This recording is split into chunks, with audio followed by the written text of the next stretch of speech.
Bismillahirrahmanirrahim. Assalamu alaikum. Today we will discuss purification of impure copper metal using copper electrode by the process of electrolysis. Impure copper metal can be purified by electrolytic method. In this method, we are using basically copper sulfate as an electrolyte and impure copper anode, pure copper cathode.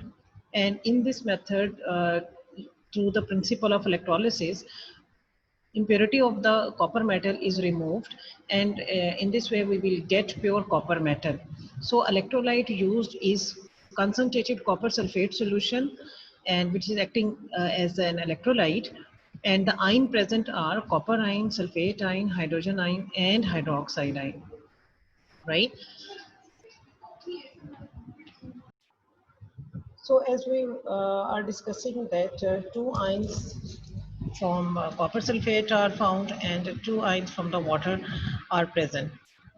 Now the electrode use are copper electrode, impure copper anode, and the pure copper cathode. Impure anode is used because according to the rule, if the nature of the anode and the nature of the electrolyte is same, then anode will get dissolved in the electrolyte. Then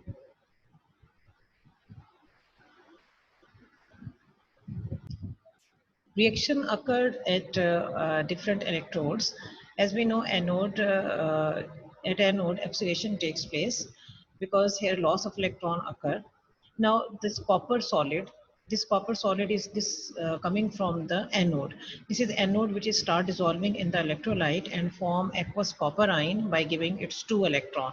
As you can see in the diagram, here copper anode, it will start dissolving in the electrolyte and it forms copper ion, and these copper ion, they start to move towards the negative electrode, which is cathode, and the electron, they are moving through the circuit and they will reach at the cathode.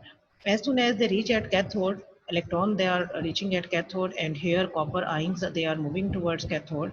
Here reduction takes place. Here gain of electrons occur. Now at cathode, what happened? The copper ion, they take 2 electrons and they form copper metal, which is solid copper.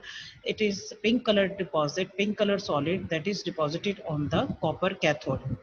Now, in this process, the impurities of the anode during its solubility, pure impurities, they are settling down at the bottom of the electrolytic cell, that is called anode sludge, or they are also called anode impurities or anode waste. This anode sludge is the basically impurities, and the pure copper, it will deposit it at the cathode. The results of this electrolysis is, or this purification is, the copper dissolves at anode and deposited at cathode, as we have discussed in a previous slide. Impurities of the anode will not dissolve and may fall in the solution, but will not dissolve, and it may called anode sludge or anode waste. I hope now this topic will be clear to you and you will find this topic very easy. So subscribe the channel for more useful videos and lessons. Allah Hafiz.